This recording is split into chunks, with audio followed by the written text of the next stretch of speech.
आज की ब्लॉग मेरे डेली रूटीन के साथ साथ मेरी कुकिंग रेसिपीज़ का कंप्लीट पैकेज है। हेलो नमस्ते माई करची से कलम तक फैमिली, कैसे हैं आप लोग? Bye.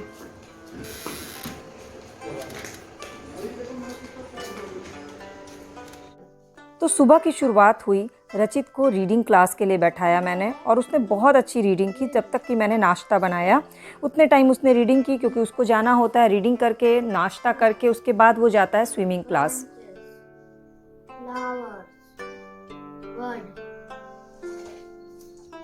Shoot and root, the part of a plant which grows above the ground is called the shoot. The part which grows below. रचित, इसमें बनाया मैंने मल्टीग्रेन आटे की रोटी, वो भी देसी घी लगा हुआ, और भिंडी फ्राई, वो भी कुरकुरे फ्राई। ये बहुत अच्छी बनती है और सिर्फ 1 चम्मच तेल में बनती है। और साथ ही साथ ये है एप्पल सिडार विनेगर, जो सप्ताह में 2 दिन हम ज़रूर पीते हैं, क्योंकि ये किसी भी तरह के ब्लॉकेज को रोकती है। इसके बाद मेरे हस्बैंड और रचित चले गए। हस्बैंड गए ऑफिस, रचित गया स्विमिंग क्लास, और मैं लग गई अपने किचन के अगले कार्यक्रम में। तो मेरा अगला कार्यक्रम ये था कि 3 दिन से आम ला के रखे हुए थे, पर धूप नहीं हो रही थी, यहाँ लगातार बारिश हो रही थी। तो मैंने क्या किया, आम को खड़े खड़े ही धुल लिया और उसको पोंछ करके पंखे पे 1 घंटे के लिए सूती कपड़े पे, दुपट्टा था मेरे पास, उस पर फैला के छोड़ दिया, और वापस से फिर से और पोंछ करके उसको काट लिया छोटे छोटे टुकड़ों में।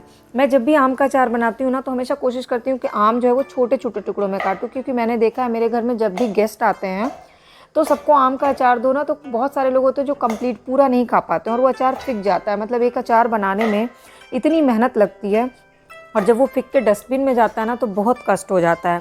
इसलिए मैंने ये सबक लिया हुआ है कि जब भी मैं आम का अचार बनाती हूँ तो बहुत छोटे छोटे टुकड़े बैठ के अस्थिल से एकदम काटती हूँ। और ये वाला अचार मेरे लिए इसलिए भी खास है क्योंकि इसे बिना धूप दिखाए बना रही हूँ, और हर साल मेरे साथ एक ऐसा हादसा ज़रूर हो जाता है।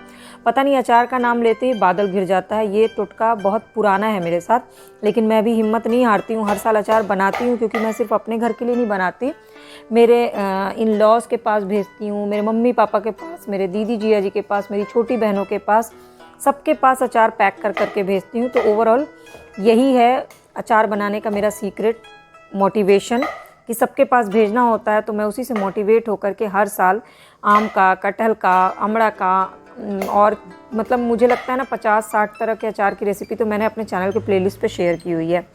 खैर, 1 घंटे लग गए मुझे पूरा आम काटने में, और जब काट रही थी तो बहुत सारे आम जो है ना थोड़े से पके दिख गए, तो मैंने उसको अलग कर दिया, छिलके उतार करके। अलग इसलिए कर दिया कि फिर मैंने उसका मीठा अचार बना लिया। हालांकि अभी कुछ दिन पहले ही मैंने मीठा अचार बनाया, लेकिन आज थोड़ा सा अलग तरह से गुड़ वाला मीठा अचार बनाया, वो भी पानी डाल करके बनाया है। ये पानी डाल करके जो चाशनी बनती है ना, बहुत अच्छी बनती है। बस इसके साथ एक टर्म होता है कि आपको इसको फ्रिज में रखना रहता है, क्योंकि पानी डाल के बनाया तो पूरे साल अगर बाहर रखिएगा तो नहीं चलता है, फ्रिज में रखते हैं ना तो पूरे साल चल जाता है। तो 2 सेक्शन में बांट लिया आम को, और देखिए आप, मैं कितने छोटे छोटे पीसेस, पतले पतले पीसेस काट रही हूँ। गल जाने के बाद ही इतना सॉफ्ट लगता है ना, इतना अच्छा लगता है। वैसे आपने इस बार कौन सा अचार बनाया है मुझे कमेंट सेक्शन में ज़रूर बताइएगा, और आपको कौन सा अचार सबसे ज़्यादा पसंद है ये भी मुझे ज़रूर बताइएगा। मुझे पता है मेरे घर का एक भी अचार नहीं पसंद है, आपको बड़ा आश्चर्य होगा, लेकिन एक्चुअली क्या है, मैं इतना ज़्यादा बनाती हूँ ना अचार की, मेरा बनाने में ही मन भर जाता है। इसलिए मैं जब दूसरों के घर जाती हूँ, अपने फैमिली में कहीं, किसी रिलेटिव के यहाँ, अपने फ्रेंड्स के यहाँ, तो सबसे पहले जा कर के अचार खोजती हूँ, क्योंकि मुझे दूसरों के घर के अचार बड़े टेस्टी लगते हैं, और अपने घर का देख देख के बना बना के मन भर जाता है। खैर, आम पूरे कट गए, और उसके बाद डाइनिंग टेबल पे फिर से दुपट्टा बिछा दिया, और उस पर आधे घंटे के लिए फिर से फैला करके छोड़ दिया, पंखा चला करके, जब तक कि मैं मसालों का प्रिपरेशन करती। और मसाले ये वाले अचार के ना बड़े इजीली बन जाते हैं, मतलब ज़्यादा टाइम लगता ही नहीं है, इसलिए आज पूरा दिन किचन में रहने की ज़रूरत नहीं पड़ी, जबकि मैंने आज बहुत सारी चीज़ें बनाई। 3 कटोरी सरसों का तेल लिया, उसमें 1 कटोरी पिसा हुआ पीला सरसों, 1 कटोरी धनिया पाउडर, आधा कटोरी लाल मिर्च पाउडर, आधा कटोरी हल्दी पाउडर, 5 से 6 चम्मच नमक और 1 चम्मच हींग, इसको अच्छे से डाल के मिक्स कर दिया और छोड़ दिया इसको आधे घंटे के लिए, जब तक कि आम को छोड़ा था पंखे में उतनी देर के लिए। उसके बाद मैंने एक गहरा बर्तन लिया और बर्तन को खूब अच्छे से सुखा लिया। अब इतने सारे आम का अचार में मसाला एक साथ मिलाते नहीं बनता जब तक कि बहुत गहरा बर्तन ना हो, तो मैंने लेयर वाइज थोड़ा थोड़ा आम, थोड़ा थोड़ा मसाला, थोड़ा थोड़ा आम, थोड़ा थोड़ा मसाला, इस तरह करके मिलाया ताकि आम में अच्छे से मसाले मिक्स हो जाए। आप ना थोड़े से आम पर ही ये वाले आम का अचार का रेसिपी एक बार ट्राई ज़रूर करिएगा, और बहुत इंस्टेंट भी बन जाता है अब अगर 2-3 दिन धूप हो जाएगी तो ये बहुत जल्दी गल भी जाएगा। बस 2-3 दिन भगवान करे कि धूप हो जाए। और फिर सारे को मिक्स करके मैंने जार में शिफ्ट कर दिया। और जार में शिफ्ट करने के बाद मेरी एक आदत है कि ऊपर से टिश्यू पेपर लगा के ढक्कन बंद करती हूँ, ताकि जो धूप होती है ना, तो जो भाप बनता है वो अचार में ना टपके। ज़्यादातर मम्मी लोग को देखा है मैंने कपड़ा लगा करके, पर वो कपड़ा में ऑयल बार बार लग जाता है। मैं क्या करती हूँ, टिश्यू पेपर चेंज कर देती हूँ, ऐसा कुछ होता है तो ये बेटर ऑप्शन होता है। खैर, जार को फिर मैंने उठा करके धूप में रख दिया, क्योंकि जैसे ही अचार बनाया ना उसके बाद ही धूप हो गई। आप मेरी ब्लॉग कहाँ से देख रहे हैं ये भी मुझे ज़रूर बताइएगा, और मेरी ब्लॉग में सबसे अच्छा आपको क्या लगता है ये तो ज़रूर बताइएगा। खैर, उसके बाद पूरा अचार का जो बर्तन था उसका पूरा मसाला पोंछ करके डाला। बचपन में मुझे याद है जब मम्मी बनाती थी तो मम्मी को ये बर्तन हम लोग पोंछने नहीं देते थे, उंगलियां लगा करके चाटने का मन करता था तो मम्मी छोड़ देती थी। उसके बाद इस अचार के बचे हुए मसाले के लिए हम लोगों में बड़ी लड़ाई होती थी। ये अलग ही टेस्ट आता था, जो तुरंत का मसाला बना होता है ना, बहुत टेस्टी लगता है। मतलब बोलते बोलते मुंह में पानी आ गया, ऐसा हुआ है। और जब बन जाएगा अचार तो मेरा खाने का मन ही नहीं करेगा। तो बस और अचार का सारा बर्तन जो भी यूज़ हुआ था सबको हटा दिया, किचन को क्लीन कर दिया। दिन के खाने में आज बहुत ज़्यादा मेहनत करने वाला काम नहीं था, शॉर्टकट में ही था, इसलिए भी इतना सारा चीज़ कर लिया। एक तरफ जो मीठा वाला मिला था ना मुझे, मीठा वाला मतलब जो आम काटा था जो थोड़ा पक गया था, उसमें मैंने 2 कटोरी चीनी और 2 गुड़ डाल करके और थोड़ा सा नमक डाल के मिला के रख दिया 3-4 घंटे के लिए। उसके बाद मैं उसमें पानी डाल करके चाशनी लगा करके, उसमें क्या होता है ना, रिफाइंड ऑयल डालते हैं, पचफोरन और मिर्चा और अदरक का तड़का देते हैं। फिर जो आम में गुड़ और चीनी मिला के रखा है वो पूरा डाल देते हैं और 2 कप पानी डाल देते हैं। उसके बाद उसमें भुना जीरा, भुना धनिया पाउडर डाल करके ढक करके कम से कम 1 घंटे धीमी आंच पे पकाते हैं। उसके बाद वो चाशनी बन के बहुत अच्छे से तैयार हो जाती है और आम भी एकदम मुरब्बे जैसा हो जाता है। तो मैंने वो भी करके रख दिया था। फिर मैंने उसको शाम को बनाया।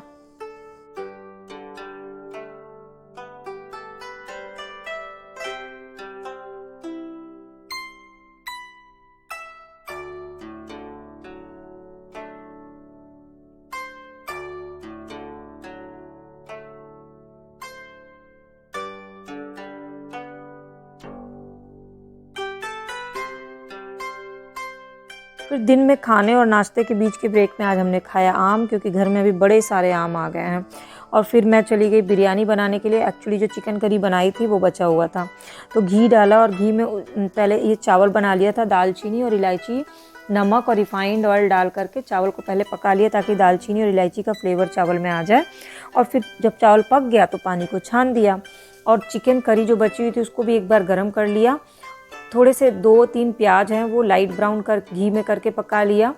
धनिया पत्ती, पुदीना और हरी मिर्ची काट के रख लिया था और फूड कलर रख लिया था। तो पहले चावल, फिर चिकन, फिर चावल, ऊपर से फिर धनिया पत्ती, पुदीना, फूड कलर डाला और फिर चावल के ऊपर चिकन, इस तरह से लेयर डाल करके ढक करके 10 मिनट के लिए छोड़ दिया ताकि पूरे चावल में चिकन का फ्लेवर आ जाए और चावल का फ्लेवर चिकन में चला जाए। ये वाली बिरयानी बहुत अच्छी लगती है। और मेरे साथ है ना कि जब भी कुछ मटन बच जाए, चिकन बच जाए या एक करी बच जाता है तो मैं यही लेयर वाली बिरयानी बना देती हूँ। मेरे घर में सबको ये पसंद भी बहुत आता है। हाँ, बट इसके साथ रायता कंपलसरी है। तो खीरा रखा हुआ था तो खीरा और दही का रायता बना दिया। ये भुने हुए प्याज जो होते हैं ना बिरयानी में बहुत अच्छे लगते हैं। अगर आपको ना कटहल बिरयानी देखना हो, मशरूम बिरयानी देखना हो, वेजिटेरियन या नॉन वेजिटेरियन दोनों में से जो भी बिरयानी खाने का मन हो तो मेरे चैनल के प्लेलिस्ट पे जाके विजिट करिएगा। आपको वहाँ 20 तरह के बिरयानी की रेसिपीज़ मिल जाएगी। और सबसे अच्छी बात है कि मैं बहुत आसान तरीके से कोशिश करती हूँ आप लोगों को रेसिपीज़ बताऊँ, ताकि जो नए लोग हैं ना वो भी किचन में जा कर के इस रेसिपीज़ को ट्राई कर सकें। बिल्कुल स्टेप बाय स्टेप चीज़ों को इसीलिए बताती हूँ।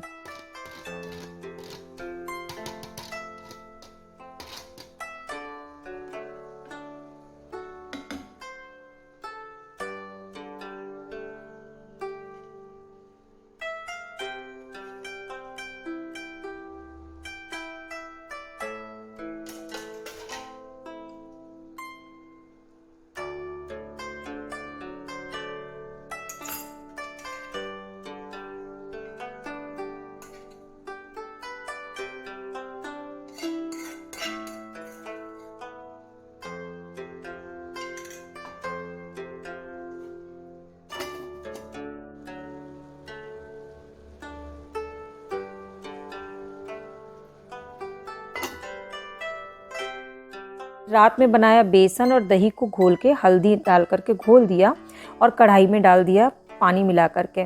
और फिर जब वो पक गया तो उसमें नमक और तड़का दे दिया अच्छे से, करी पत्ता, राई, घी का। और दूसरी तरफ गेहूं के आटा सान करके उसमें चने का दाल भिगाया था। चने के दाल में लहसुन, हल्दी और लाल मिर्ची और नमक डाल करके पीस के धनिया पत्ती मिलाया और इस तरह से पूड़ियाँ बना बना के गिलास से काट करके उसमें दाल भर दिया और इसको भाप पर पकाया। स्टीम फरे बोलते हैं इसको। नॉर्मली ये यूपी में ना चावल के आटे से बनता है, पर मेरी आदत गेहूं के आटे से बनाने की है और सबको पसंद भी आता है मेरे घर में। ये फ्राइड भी अच्छे लगते हैं और स्टीम भी, लेकिन इसके साथ ये कढ़ी बहुत अच्छी लगती है और साथ में धनिया पुदीने की चटनी। तो अब मैंने रात के खाने में आज यही बनाया। और जब बच्चों को लगे ना आपको कि चावल, दाल या फिर रोटी खिलाना मुश्किल हो रहा है, तो ये वाला ट्राई करके देखिएगा। मेरे बेटे को ना ये बहुत पसंद है। इसमें देखिए गेहूं का आटा भी मिल जाता है, चने के दाल के थ्रू दाल का प्रोटीन भी मिल जाता है, स्टीम है इसलिए इसका कोई नुकसान भी नहीं है कि बहुत ज़्यादा ऑयली है। ऊपर से देसी घी लगा करके देते हैं। और ये वो वाला मीठा अचार देखिए आज जो मैंने बनाया था, और खट्टा अचार दोनों ही तैयार हो गए हैं। हाय इतना अच्छा लग रहा था ना, मुझे देख के लग रहा था कोई बहुत अच्छा सा अचीवमेंट हुआ है। ये हर घर में मेरे साथ यही होता है, अचार बनाते हैं और अचीवमेंट वाली फीलिंग आने लगती है। तो फरे भी बन के तैयार हो गए स्टीम वाले, कढ़ी भी बन गई, चटनी भी बन गई। फिर मैंने किचन को वाइंड अप कर दिया क्योंकि रात में किचन क्लीन करके रखने की आदत है और मुझे लगता है ना कि सारी लेडीज़ यही करती हैं कि रात में किचन जितना साफ़ हो उतना घर में कहते हैं सुख शांति बनी रहती है। तो मेरी आदत है सिंक को भी पूरा खाली छोड़ती हूँ। नीचे ही एक टब रखा हुआ है स्लैब के नीचे, जूठे बर्तन उसमें डालती हूँ, सिंक को खाली छोड़ती हूँ क्योंकि सिंक में जूठा रहने से मैंने कहीं पढ़ा था कि घर में बीमारियाँ आती हैं। तो जब से पढ़ा है तो दिमाग में एक बैठ गया। तो मेरी आदत यही कि मैं किचन का सिंक पूरा खाली रखती हूँ, स्लैब, गैस सब साफ़ कर देती हूँ। आप लोग भी मेरे ख्याल से यही करते होंगे किचन के लिए। खैर आज की ब्लॉग में आपको सबसे अच्छा क्या लगा नीचे कमेंट सेक्शन में ज़रूर बताइएगा। मेरी ब्लॉग्स अगर रेगुलर बेसिस पे देखना चाहते हैं तो सब्सक्राइब बटन को क्लिक करके बेल आइकन को प्रेस कर लीजिए ताकि सारी video update free of cost मिले और आप मेरी इस फैमिली का परमानेंट मेंबर बन जाइए। आप सबके फैमिली मेम्बर्स की वजह से ना मेरा बहुत कॉन्फिडेंस बढ़ता है, मुझे मोटिवेशन मिलती है, इंस्पिरेशन मिलती है कुछ अच्छा और नया करने का रोज़, ताकि रात में एक चैन और सुकून की नींद सो सकूं कि मैंने आज कुछ अच्छा किया, किसी को मैंने कुछ अच्छी चीज़ें बताई, खुद भी सीखा और दूसरों को भी बताया। ज़्यादा इम्पॉर्टेंट यही होता है। इसके बाद रचित को आज मैंने दिन में ट्यूशन पढ़ाया ना, तो बहुत मज़ा आता है जब उसकी कॉपियाँ आजकल वो होती है ना लिखवाती हूँ, जब उसको फेयर करवा रही हूँ तो मुझे अपने स्कूल के दिन याद आते हैं और उसको इतना मज़ा आता है ना कि मम्मा को कितना इंटरेस्ट आ रहा है।